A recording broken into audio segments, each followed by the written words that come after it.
মুখ্যমন্ত্রী বলছেন 100 দিনের টাকা দেবেন, কিভাবে দেবেন সেই টাকা? অভিষেক বন্দ্যোপাধ্যায় যেরকম ডায়মন্ড হারবারে ভাতা দিচ্ছেন বয়স্কদের, সেই পথে কি হাঁটছেন? না না, 100 দিনের টাকা দেবেন, আরও কিছু দিন চাকরিও দিন, ডিও দিন, সমকাজে সমবেতন দিন, কন্ট্রাকচুয়াল, ক্যাজুয়াল, আশাকর্মী, ICDS, VRP, civic volunteers, village police, data entry operator, সবকে দিন না, দেওয়ার জন্যই তো সরকার। কিন্তু এই যে ঘোষণা, এর মধ্যে কতগুলো অন্তর্নিহিত উদ্দেশ্য রয়েছে। প্রথম হচ্ছে নির্বাচনের আগে ওয়ান কাইন্ড অফ ঘুষ বিতরণ, ব্রাইব। 2, এই যে দেওয়া হবে এটা ডেলি ওয়েজেসের থেকে মেটেরিয়াল পেমেন্ট বেশি। মেটেরিয়াল পেমেন্ট মানে তৃণমূলের চোরগুলো সমস্ত গ্রাম পঞ্চায়েতে 80% ভুয়া বিল করে রেখেছে এবং তারা 5 লাখ টাকার মেটেরিয়াল সাপ্লাই দিলে 25 লাখ টাকার বিল করে রেখেছে। এদেরকে কয়েক হাজার কোটি টাকা ভোটের আগে পাইয়ে দিয়ে 50% বলে তোমাদের তো টাকা কোনোদিন পেতে না। তারপরে হাইকোর্টের নির্দেশে ফোরম্যান টিম তারা ইনভেস্টিগেশন শুরু করবে, কোনটা ফেক আর কোনটা ট্রু, কোনটা অরিজিনাল আর কোনটা ফ্রড। ফোরম্যান কমিটিতে সিএজি আছে, CAG, principal chief accounts officer আছেন ভারত সরকারের গ্রামোন্নয়ন দপ্তরের প্রতিনিধি এবং রাজ্য সরকারের গ্রামোন্নয়ন দপ্তরের প্রতিনিধি। যে মামলা আমি করেছিলাম, সেখানে ধরা পড়বে যে মেটেরিয়াল সাপ্লাই না করে খাতাপত্রে বিল করেছেন। তাই মমতা ব্যানার্জি জানে এই ফ্রডগুলো জেলে যাবে 2-4 মাসের মধ্যে, কারণ তদন্ত রিপোর্ট যখন জমা পড়বে তখন এটাও একটা বড় দুর্নীতির মতো, রেশন স্ক্যামের মতো, টিচার রিক্রুটমেন্টের মতো, কোল ক্যাটল স্ক্যামের মতো বড় স্ক্যাম হিসেবেই আসবে। তাই এখন লোকসভা ভোটের বৈতরণী পার করার জন্য এই চোরেদেরকে টাকা দিয়ে দিবে। তার 60% হচ্ছে মেটেরিয়ালের টাকা এবং এই টাকা আসবে কোত্থেকে? গতকাল আমি আশঙ্কা করেছিলাম যে ডিআর লটারি বা মদের রাজস্ব যে সংগ্রহ হয়েছে সেখান থেকে দেবে, কিন্তু অর্থ দপ্তরের লোকেরা আমাকে নোট পাঠিয়েছেন আজ সকালে। ওনার ভিতরে তো আমার লোকজন প্রচুর। তারা বলেছেন মুখ্যমন্ত্রী 7 তারিখের আগেই একটা 7,000 কোটি টাকার অ্যাডিশনাল লোনের প্রেয়ার করতে বলেছেন।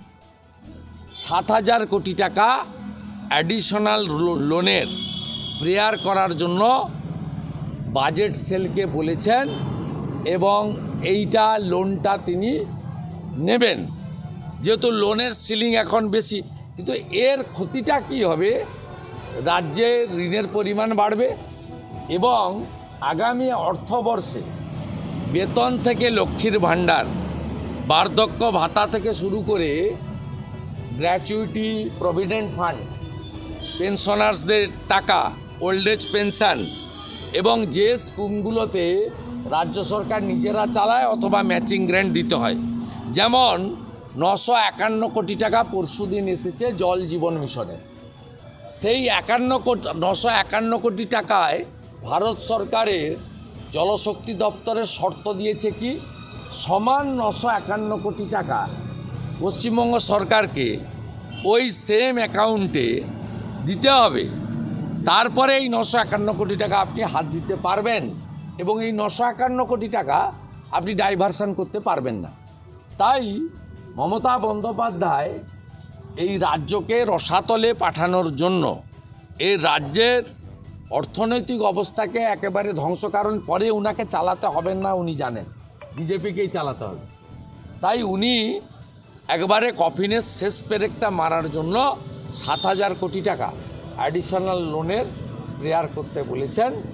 এটা নির্বাচনের আগে মেটেরিয়াল পেমেন্টের নামে তৃণমূলের কাটমানি, ঘুষ, নির্বাচনী তহবিল এবং এই চোর ঠিকাদারদের দিয়ে গ্রামাঞ্চলে ভোট নিয়ন্ত্রণ করা এবং মদ মাংসের মোচ্ছব করে যাতে লোকসভাতে কোনোভাবে অস্তিত্ব রক্ষা হয় একটা চেষ্টা তিনি করছেন।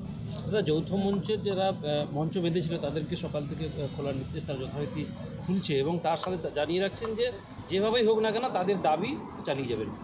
দেখুন, আর্মির নিয়ম আছে, কন্টিনিউ করা যায় না, একদিন হয়তো গ্যাপ তারা দিচ্ছেন। আমার বিশ্বাস আগামীকাল 11টার সময় আর্মির সঙ্গে যৌথ মঞ্চের মিটিং আছে এবং মিটে যাবে। আমাদেরও যদি কিছু করণীয় থাকে আমরা নিশ্চিতভাবে, যেহেতু আর্মি একটি স্বতন্ত্র সংগঠন হলেও কেন্দ্রীয় সরকারের ডিফেন্স মিনিস্ট্রির আন্ডারে, আমরাও কিছু বলার থাকলে মাননীয় রাজনাথ সিংকে বলবো যে এরা খুব কষ্ট স্বীকার করে এদের যে আন্দোলন, লেজিটিমেট আন্দোলন, খুব পিসফুল আন্দোলন, ডিসিপ্লিন ওয়েতে এরা আন্দোলন করে, এদেরকে অ্যালাউ করা হয়। কিন্তু আর্মির যে নিয়ম আছে সেই নিয়মে কন্টিনিউয়াস কেউ করতে পারে না, একদিনের গ্যাপ হয়তো দিচ্ছেন। আমার মনে হয় সমস্যাটা মিটে যাবে। রাজ্যপাল সিবি আনন্দ বোস, রাজ্যপালের ব্যক্তিগত মত, কিন্তু স্বামী বিবেকানন্দ বলে গেছেন যে মনুষ্যত্বের মধ্যেই দেবত্ব আছে। তিনি সবসময় বলেছেন শিব জ্ঞানে জীব পূজা, অর্থাৎ ভগবান যুগে যুগে কোনো প্রতিনিধি পাঠান মনুষ্যরূপী, যাকে দিয়ে ভগবানের কাজগুলো করিয়ে ফেলেন। ডক্টর সিবি আনন্দ বোস তার চোখে মোদিজির মূল্যায়ন, তার এটা ব্যক্তিগত তার ওপিনিয়ন, কিন্তু আমাদের সার্বিকভাবে ভারতবাসীর মনে হয়েছে যে ভগবান যে কাজগুলো অন্যদের দিয়ে করাতে পারেননি, তার জন্যই তারা এই ধরাধামে নরেন্দ্র মোদীর মতো এক মহামানবকে পাঠিয়েছেন। তার হাত দিয়েই ভগবান ভারতবাসীর জন্য, ভারত মাতার জন্য এবং সার্বিকভাবে বিশ্বের কল্যাণের জন্য নরেন্দ্র মোদীর মাধ্যমেই কাজ করাচ্ছেন। এটা আমার কথা নয়, স্বামীজির কথা।